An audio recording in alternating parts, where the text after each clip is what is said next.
পালন করব, আমি মুসলিমদের পাশেও থাকব। আমার কাছে নিজের ধর্ম যেমন তেমনি পরের ধর্মকেও সমানভাবে সম্মান জানাবো। আমি তাকেই ধার্মিক বলে মনে করি যে নিজের ধর্মকে পালন করে অন্য ধর্মকে সম্মান জানাতে পারে, সে হচ্ছে ধার্মিক। আর নিজের ধর্ম পালন করে যারা অন্য ধর্মকে ছোট করার চেষ্টা করে তারা ধার্মিক না, তারা ভণ্ড। এই ভণ্ডদের এই বঙ্গভূমিতে কোনো জায়গা নেই। সেই শপথটা আমাদের নিতে হবে, মা বোনেদের এগিয়ে আসতে হবে, বাড়িতে বাড়িতে নোটিশ জারি করতে হবে, সাবধান। জোড়া ফুল ছাড়িয়ে যদি পদ্ম ফুলের কথা বলেন, রান্নাঘরে তালা লাগানো হবে, ওই তালা খুলবে না। নিজের রান্না নিজে রাঁধিয়ে খাবেন। আমার রান্নাঘরে আগুন লাগিয়ে দিয়েছে যে, তার নাম নরেন্দ্র মোদী। গ্যাস ছিল 340 টাকা যেদিন নরেন্দ্র মোদী প্রধানমন্ত্রী হয়, আজকে সেই গ্যাস সিলিন্ডারের দাম হচ্ছে 1000 টাকা।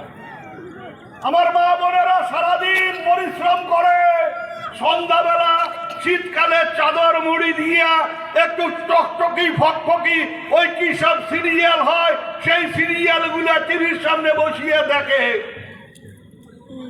একটা সময় নেট শেষ হয়ে গেলে কত টাকা লাগতো রিচার্জ করতে, এখন টিভিতে রিচার্জ করতে কত টাকা লাগে মায়েরা জানে।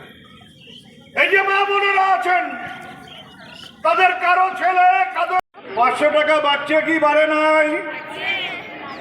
কাই দিল, দিদি না মোদি? বলেন তো দিদি। কিন্তু ঘটনাটা কি ঘটে? শুরু হয়েছিল 500 টাকা দিয়ে, 500 টাকার থেকে হলো 1000 টাকা। কবে হয়েছিল তারিখকে মনে আছে? তোমরা ভুলছেন, আমরা ভুলি নাই। 500 টাকার থেকে 1000 টাকা যেদিন হয় সেই তারিখটা ছিল 5ই এপ্রিল 2024 সাল।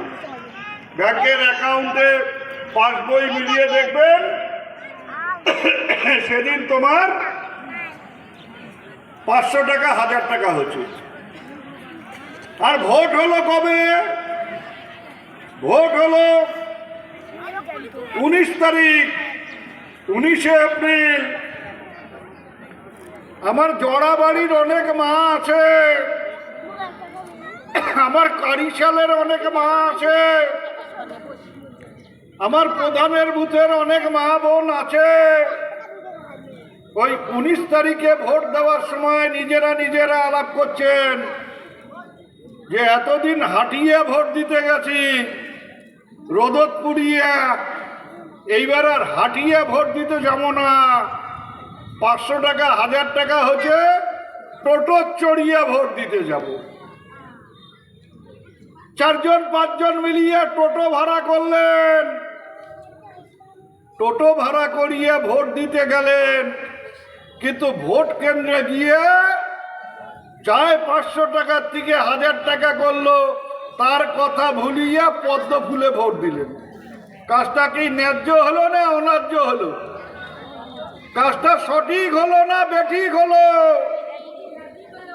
হ্যাঁ, টাকা নিলে দিলেন দিদি, ভোট দিলেন মোদি, আর তারপরেও কোন সঠিক হলো বেঠিক হলো, অন্যায় হলো?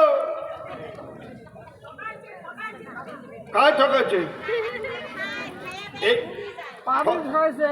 ঠকাইছে কায়? যায় 2014 সালে প্রধানমন্ত্রী হওয়ার আগে বলছিল একেবারে জিরো ব্যালেন্সের অ্যাকাউন্ট খোলেন। রান্নাঘর বন্ধ করিয়া সবাই মিলে জিরো ব্যালেন্সের অ্যাকাউন্ট খোলার জন্য পোস্ট অফিস ব্যাংকে লাইন দিলেন। 15 লক্ষ কোটি টাকা ঢুকবে। কায় 15 লক্ষ টাকা পাইছেন হাত তোলেন। আমার বউ 15 টাকা পায় নাই। তোমরা কায় 15 লক্ষ টাকা পাচ্ছেন?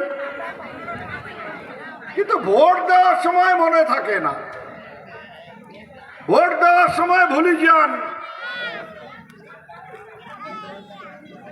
এই যে রাস্তা থেকে আজকে দেখলাম এত টোটো আসলো, এত মহিলা হাঁটিয়ে আসলেন। একটা সময় ছিল